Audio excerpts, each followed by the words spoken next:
On May the 1st, 1945, the battle for Berlin had been raging for 2 weeks. The capital of the Third Reich lay in ruins.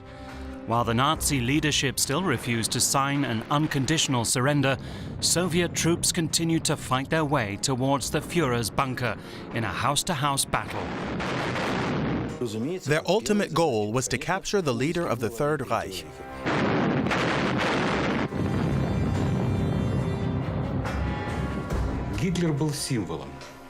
Hitler was the symbol of the war and of fascism. So he was a trophy that everybody wanted. But where was Hitler? Soviet soldiers found 6 children's corpses in the garden of the Reich Chancellery, 2 charred bodies, as well as skull fragments and teeth. And what did these 2 young women have to do with the search? One was Elena Revskaya, a Red Army interpreter, the other a German, Käthe Häusermann, the assistant to Hitler's dentist. Both played a decisive role in the identification of Hitler's remains.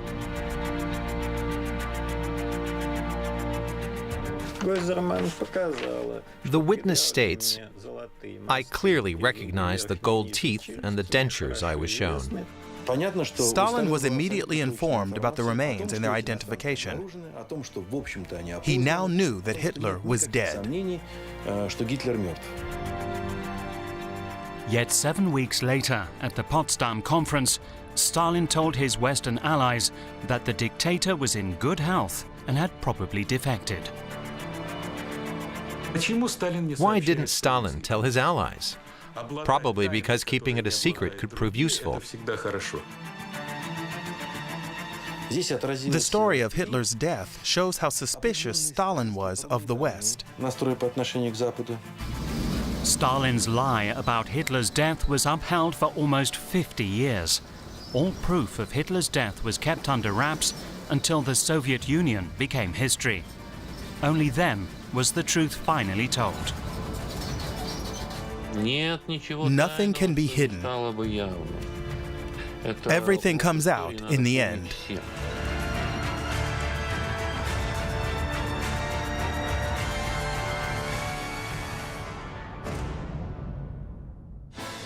For the Soviet Union, World War II began in June 1941 after a surprise invasion by Hitler. Within a few months, the enemy was outside Moscow. Stalin ordered the mass mobilization of the population. The poorly equipped regiments that marched across Red Square were sent directly to the front.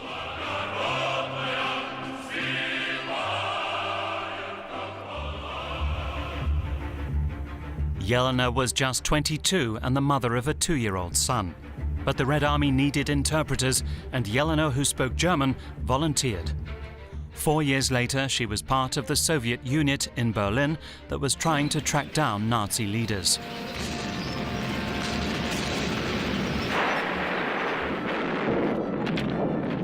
Nobody knew where Hitler was. There were rumors of him lying dead or dying, a victim of a brain hemorrhage, or that he had taken his own life.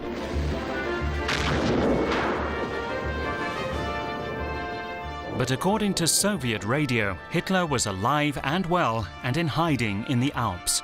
It was said that a double was fighting in his place on the streets of Berlin, and Nazi propaganda was only waiting for his death to present the Allies with appropriate photos. Another rumor claimed that Hitler was hiding in the ruins of the Reichstag.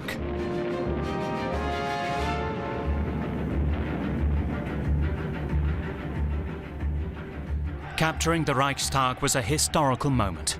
Raising the red flag above the Parliament building symbolized the victory over the Third Reich.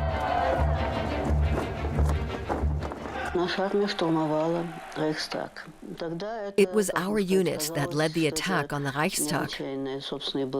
We were lucky. It was a great honor for us. They stormed the Reichstag thinking Hitler was hiding there, but really, nobody knew where he was.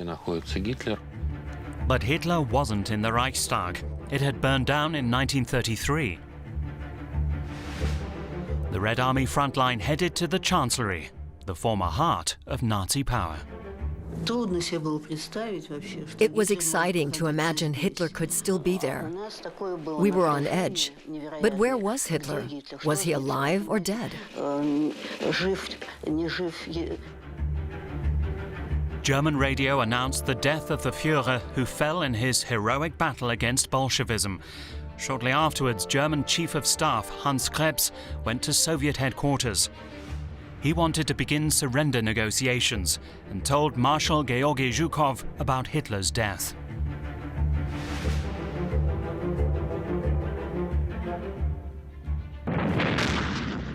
So while bitter fighting continued on the streets of Berlin, the small Soviet advance unit with Yelena, the interpreter, reached the Chancellery. Close by was the bunker where Hitler had possibly been hiding for several months.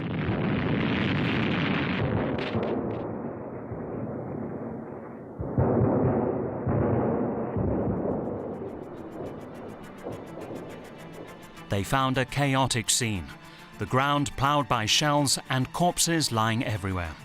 They quickly recognized one body, Joseph Goebbels, then those of his wife Magda and their 6 children.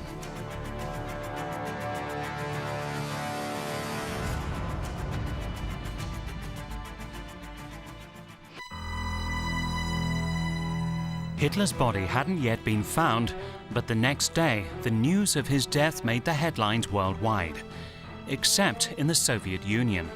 Pravda, the official Communist Party newspaper and voice of the Kremlin, wrote that the claim Hitler was dead was a ruse to enable him to escape.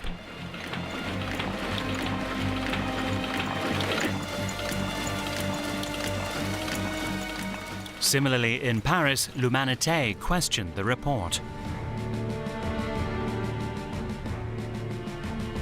Meanwhile, in the grounds of the Chancellery, the search for Hitler's body continued among the rubble and corpses. One of them closely resembled the dictator, especially because of the typical moustache. Excitement and restlessness spread. Experts were called in, but despite the resemblance and the moustache, it was clear that it was not Hitler. Nevertheless, the legend of a double was born. All Soviet troops marching into Berlin were ordered to keep an eye out for Hitler. But the real search was done in secret and carried out by only 3 people.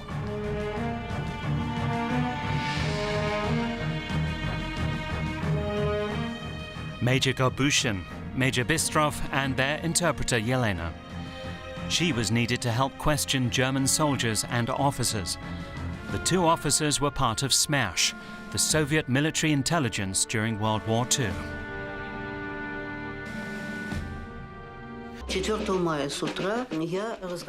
On May 4th, I spoke to the bunker's heating engineer.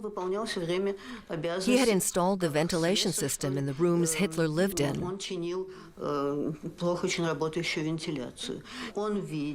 He saw the bodies of Hitler and Eva Braun being taken out of the bunker. After questioning the first German prisoners, investigators were convinced that Hitler had held out in the bunker until the end, and that he had taken his own life shortly before the first Soviet troops arrived. It was also known that on the afternoon of April the 30th, the day of his supposed suicide, all the gasoline kept in the Chancellery for emergencies had been used up. Had Hitler disappeared without a trace, or had he ordered his body to be completely burned? Could his remains still be found? And if so, where?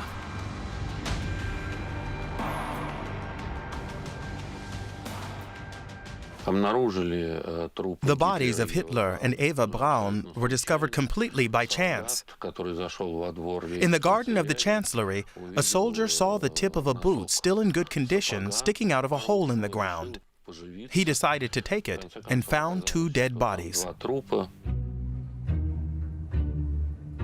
They didn't know if it was really Hitler. They were able to identify Goebbels because less petrol had been used to burn his corpse, but these remains were burnt to a cinder. The corpses of the Goebbels family, several officers, and the still unidentified remains. SMERSH now had to identify around a dozen bodies, charred to varying degrees.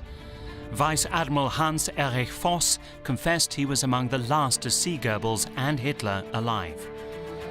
Identifying Goebbels wasn't a problem, but was this really the corpse of Hitler?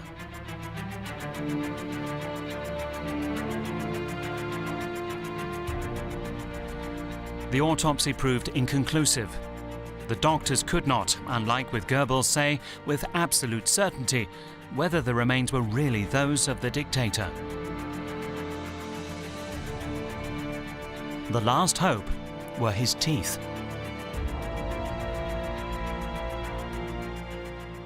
The upper jaw was well preserved, the lower jaw too. He still had 15 teeth. On May 8th, my superior officer, Major Gorbushin, told me to go and see him. He gave me a burgundy-colored box and said, "Those are Hitler's teeth. You're responsible for them." On May the 8th, the guns fell silent as the unconditional surrender of the Wehrmacht came into effect. People celebrated the end of a war that had claimed millions of victims. But Yelena stayed away from the victory celebrations. Instead, she carefully guarded a box lined with red satin. It probably contained Hitler's final remains.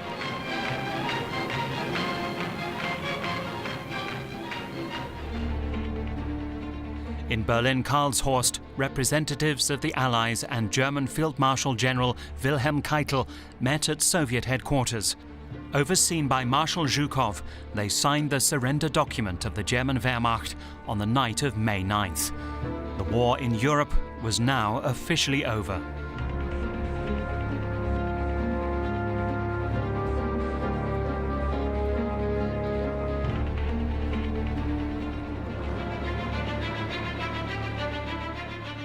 The following morning, Yelena and the two officers set off to track down Hitler's dentist. Maybe he could say for certain if these were Hitler's teeth. But they knew neither the dentist's name nor his address, or even if he was still alive. Finally, they found out his name and that he had left the city 2 weeks earlier. But they also learned that his assistant had stayed in Berlin, hoping for her soldier husband to return from the front.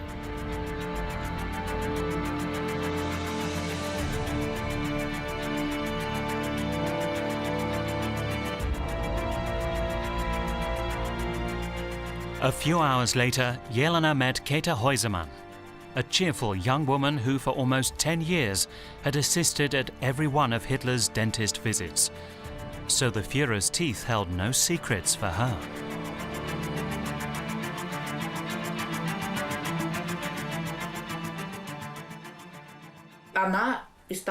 She became the main witness. The teeth meant nothing if you could not find the person to identify them.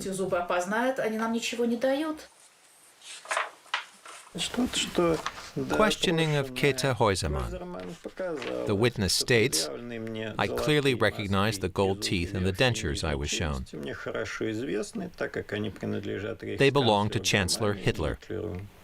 The witness makes the same statement for Eva Braun. This testimony is very important. Now it is proven that the teeth truly belong to Hitler.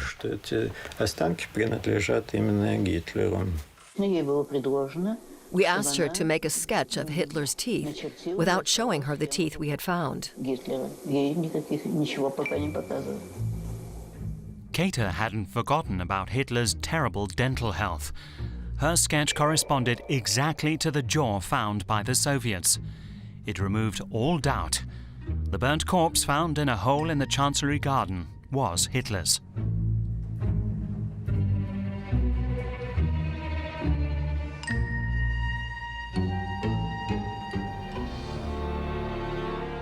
So, Hitler was dead. But how would Stalin handle this information?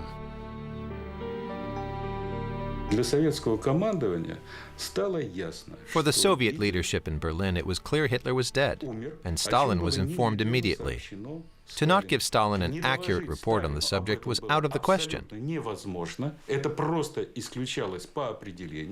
Hitler was a symbol of huge political importance. like the taking of the Reichstag and the conquest of Berlin. Это Гитлер, это взятие Берлина. Stalin hardly emerged from the Kremlin, but he had informers everywhere. Every day, new documents about Hitler's death and the identification arrived. They were precise and definite. After Käthe Häusermann's testimony, it was clear that Hitler was dead, and Stalin knew it. However, a few days later, a Soviet general arrived in Berlin to verify the facts.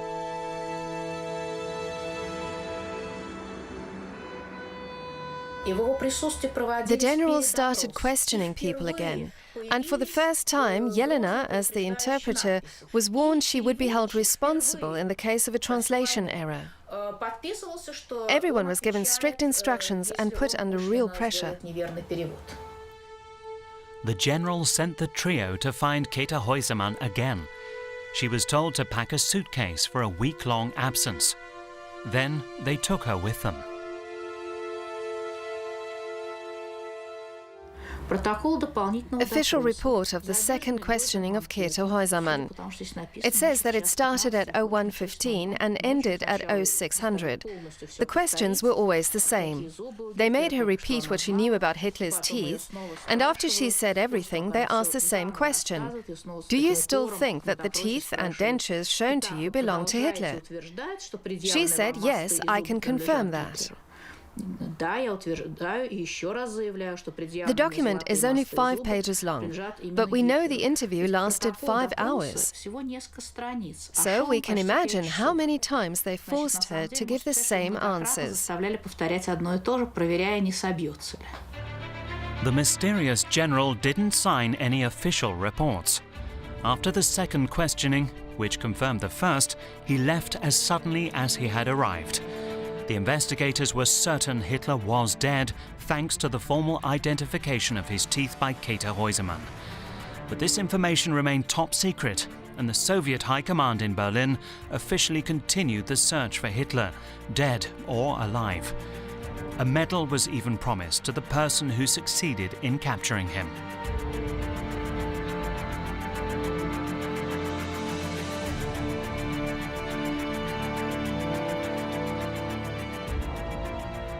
Although the smash investigation was undertaken in utmost secrecy, rumors were circulating outside the Soviet zone, which made their way into the international media. Had the Russians found and identified the Nazi leader's body? Everyone waited for Soviet confirmation. The Kremlin remained silent. At the end of May 1945, Harry Hopkins, an advisor to US President Harry Truman, went to Moscow for a series of talks with Stalin to prepare the first post-war conference between the Big Three.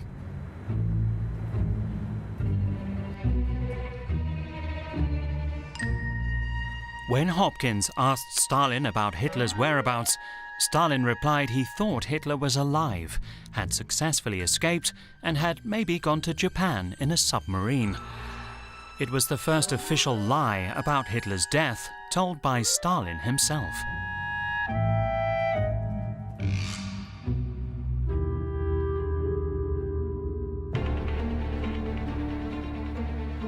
Ten days later, Zhukov organized a press conference in Berlin for foreign journalists. They expected confirmation of the discovery and identification of Hitler's remains. But to their surprise, Zhukov announced the opposite, that Hitler had not been found. He was certainly alive and had managed to flee, perhaps to Spain or Argentina.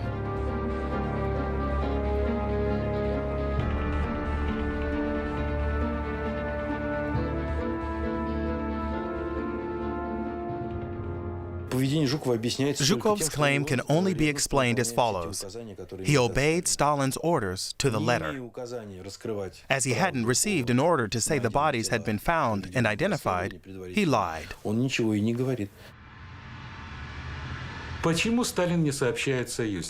Why didn't Stalin tell the Allies? The answer is not simple and has psychological reasons.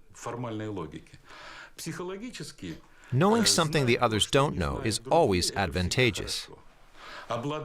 Keeping a secret can always be useful.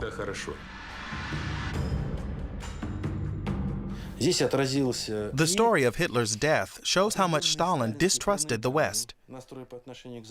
It was important to him not to give them too much information or evidence. Maybe one day it would be useful to have left his allies in the dark. So the lie had been born. There was general consternation because nobody could imagine that just a month after the joint victory, the Soviets would lie to their allies about such a subject. Why? And if so, what was the aim? It seemed absurd. No, if Zhukov said Hitler hadn't been found, it was true.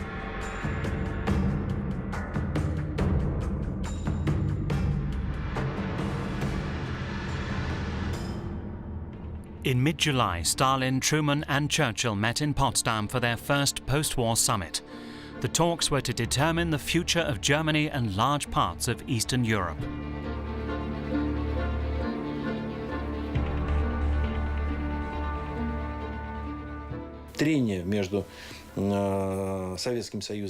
Tensions between the Soviets and the Western Allies were aggravated by the Soviet claims on Eastern Europe and the Soviet policies in the areas occupied by the Red Army.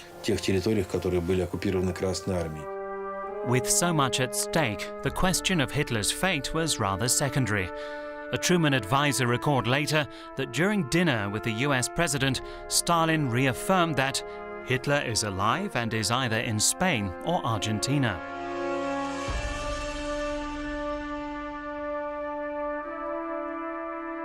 In Potsdam, the leaders also had to decide which Nazi leaders would go on trial in a few months' time in Nuremberg. Stalin again said, Hitler is alive, so he should have been at the top of the list of war criminals. But oddly, nobody wanted him. Not the Americans, nor the English. Not even Stalin himself. Everything was kept secret in case one day we could use it. That is how the Soviet Union operated. It was all controlled by the intelligence service, which observed, threatened, and spread fear everywhere. Stalin's decision to withhold information that concerned all of the Allies was the Soviets' first step towards the Cold War. For Yelena, the time had come to take off her uniform and put on a nice dress and elegant shoes. She posed for some souvenir photos and paid a last visit to Kater, the main witness to Hitler's death, who was still being held at Soviet HQ. The two young ladies got on well, and they both shared an important secret.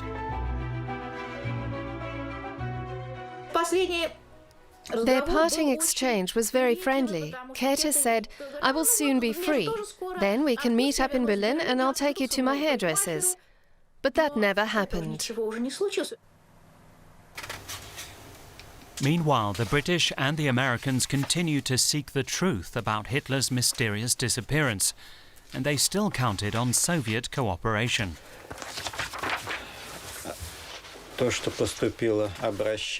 Here is a request from the British and the Americans to the Soviet leadership in Berlin.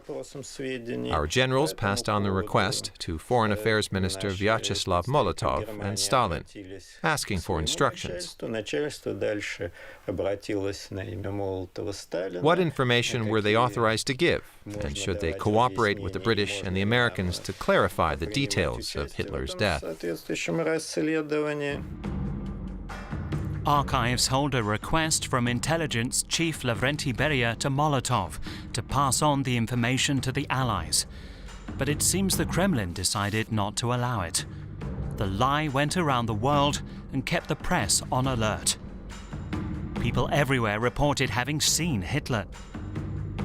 Nazi sympathizers seized the opportunity to spread the myth Hitler was still alive and would return to save the Reich. One of the rumors was particularly annoying for the British. The Soviets accused them of helping Hitler escape. and that they were hiding him somewhere in the British-occupied zone to use him as a bargaining chip against them at the appropriate time.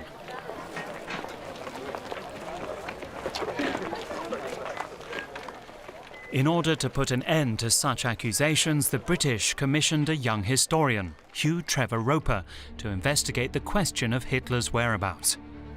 The Russians denied him their support and any access to the Chancellery, located in the Soviet sector. But Trevor Roper found several witnesses in British and American prison camps who had experienced the last moments in the Führer's bunker. The historian was soon certain that Hitler had committed suicide on April the 30th. Shortly afterwards, his body was burned by his bodyguards. But Trevor Roper's report was based solely on testimony from witnesses. What he lacked was evidence, most importantly, the body.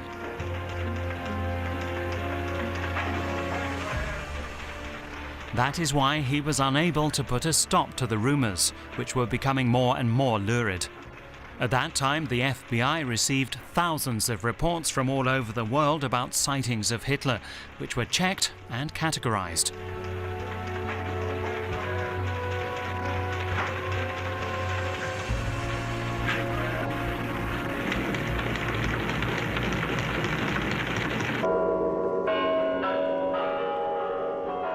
In March 1953, the news spread like wildfire around the world.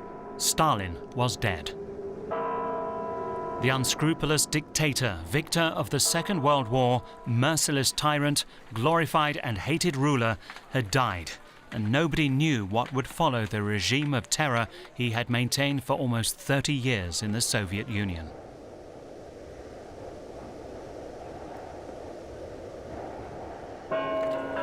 Beria had the honorable task of delivering the eulogy on Red Square.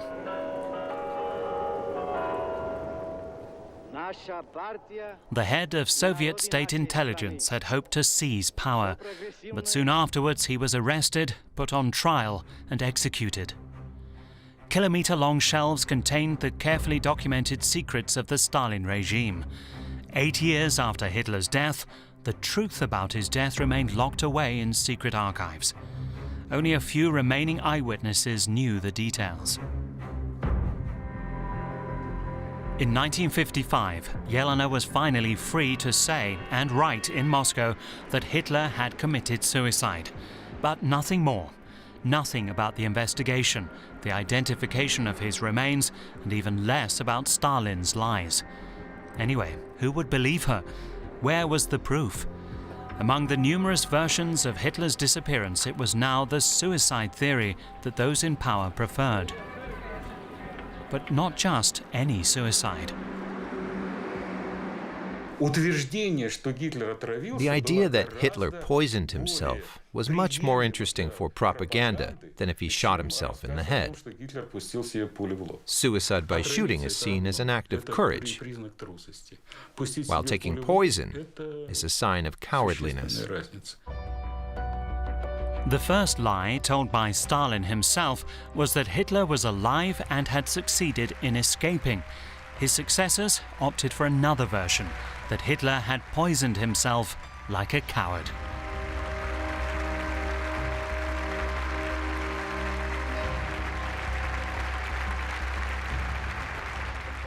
That version was spread and repeated until everyone had heard it. The Brezhnev era began in 1964. 1 year later, the Soviet leader decided to commemorate the end of war by making Victory Day a public holiday.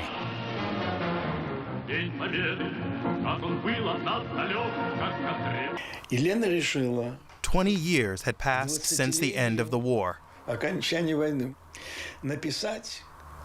In 1965, Yelena decided to write about what had happened and what the intelligence services had done. Yelena Rajevskaya was now a respected writer, but she was obsessed by the lies about Hitler's death. She wanted to publicize what she knew and dispel the myths. But to make it credible, it needed to be based on the proof hidden in the archives.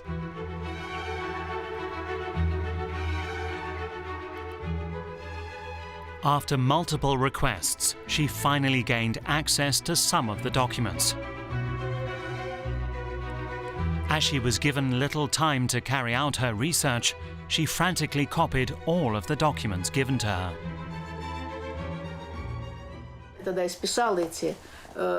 She filled 5 large notebooks. She could not choose the documents and didn't know what was in the archives. She had no catalogue. She had to stay sitting in a chair, and an official gave her one dossier after another. The importance and interest of the documents varied hugely. One day she opened a dossier with a list of different trophies sent from Berlin to Moscow. Hitler's coat, a paper shredder found in the bunker, and the names of Käthe Häusermann and several other Germans.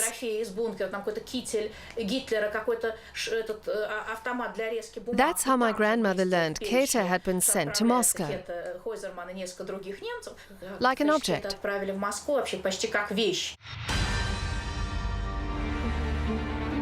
It was a huge shock. Jelena was suddenly transported 20 years into the past to the Smersh interrogation room in Berlin. She remembered Käthe Häusermann, Hitler's dentist's assistant, the main witness who had enabled the identification of Hitler's remains. Jelena had got on well with her. Now she knew she had never been released. On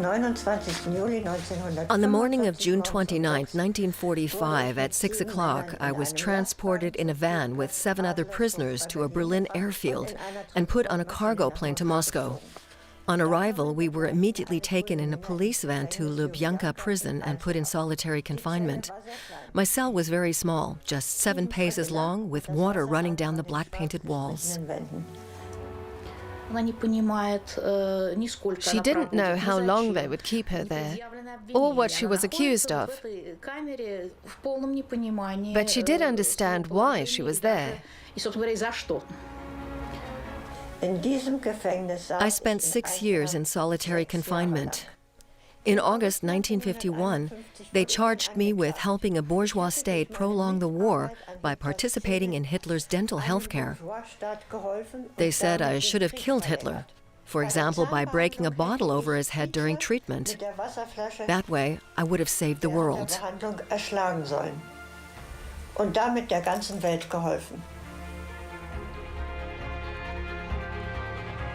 After 6 years in a secret KGB prison, there followed an absurd indictment and a sentence with no trial.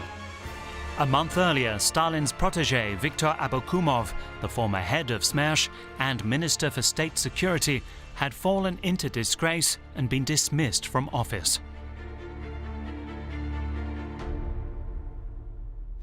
In 1951, when Abakumov was arrested, it was discovered that a number of Germans who had witnessed Hitler's death were still being held without a warrant. So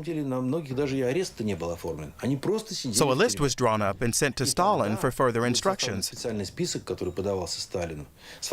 He decided they should be sentenced. Everyone on the list was given a long sentence for imaginary political crimes. That way, nobody could speak about what they had seen. I was sentenced to 10 years in a forced labor camp in Siberia, with the 6.5 years solitary I had already served taken into account. I signed everything. I was happy to go to a camp with fellow sufferers and escape my stone tomb in Moscow. In December 1951, Käthe left Moscow for Siberia in a cattle wagon. She was given her little suitcase of summer dresses packed in Berlin 6.5 years previous, when she thought she'd be away for a week. The journey lasted 14 days, and Käthe recalled that when one of the prisoners died, the guards threw the body out into the snow. She wrote that she had to do an extreme amount of labor. I couldn't keep up. At the time, I weighed under 40 kilos. Because I didn't work enough, my food ration was cut. No breakfast, no food in the evening, just at midday. If a fellow prisoner hadn't helped me, I would have certainly starved to death.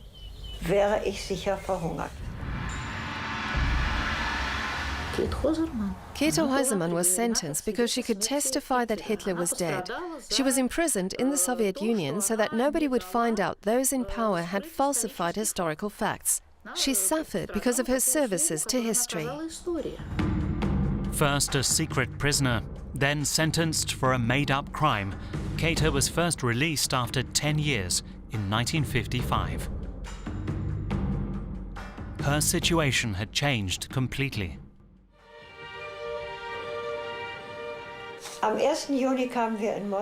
We arrived in Moscow on June 1st, and they took us around the city by bus.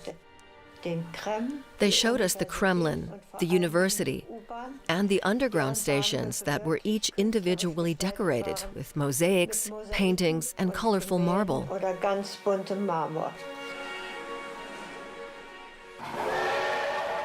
Käthe returned to Germany in an express train with sleeping cars, white curtains and lampshades. In the Soviet Union, tourists had to spend all their rubles before leaving the country. The men often invested their little money in Crimean champagne or vodka from the dining car and gave the rest as tips.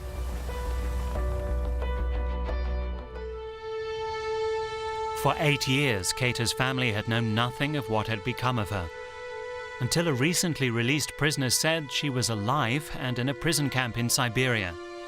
Käthe's husband, who had returned from the front, had had her declared dead and remarried.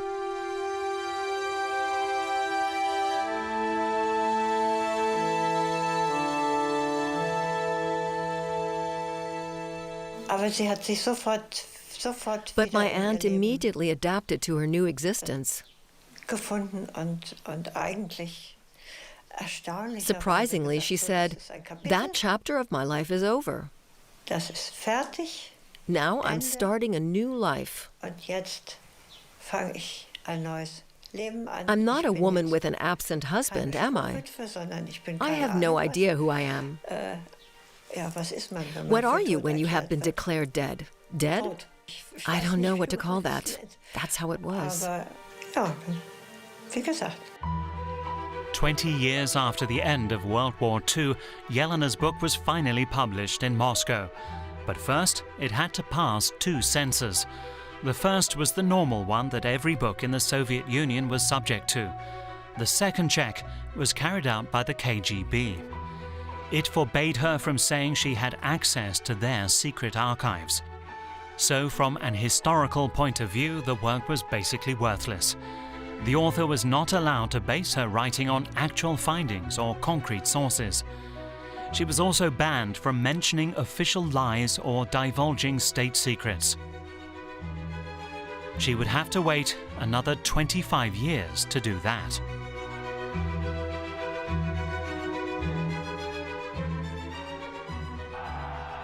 In 1991, the Soviet Union collapsed.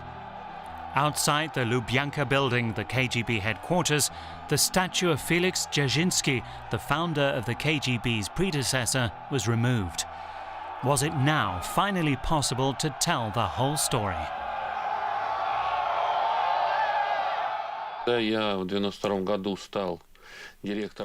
When I became director of the State Archives in 1992, there was a kind of handover of power.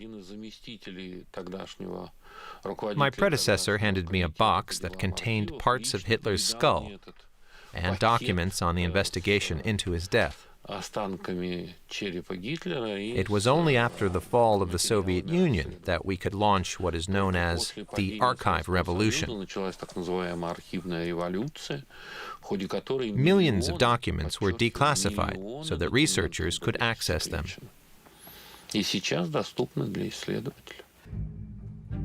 The findings, material evidence, as well as parts of Hitler's skull, had been kept in the state archives, while the archives of the KGB, now the FSB, had kept parts of the witness reports, including that of Käthe Häusermann, as well as the main proof, Hitler's teeth, under lock and key.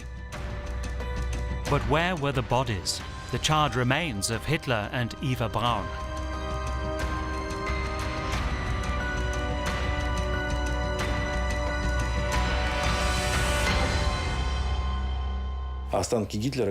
The remains were handed over to the Chief of Staff of the Third Army, stationed in East Germany. Every time the army was relocated, they took them with them. They had to dig them up and bury them in a new secret hiding place. In 1970, the then KGB chief Yuri Andropov advised Leonid Brezhnev to get rid of the charred remains that had followed the Third Army for 25 years. The secret document about the destruction of the Nazi leader's remains was discovered in the archives in 1992, and the case was closed. 47 years later, all the evidence of Hitler's gunshot suicide in his bunker on April the 30th, 1945, was finally made public.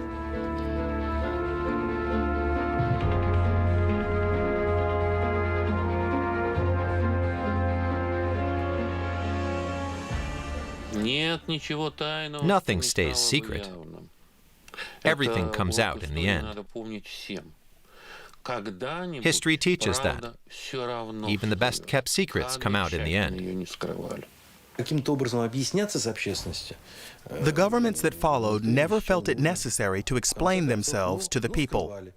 In the 90s, Russian leaders said, okay, there were secrets, but it was the work of the Soviet Union. They should have issued a general indictment on the Soviet era and the Soviet regime as an instrument of power based on violence that violated its own laws. But that critical appraisal of the past and Soviet crimes never occurred.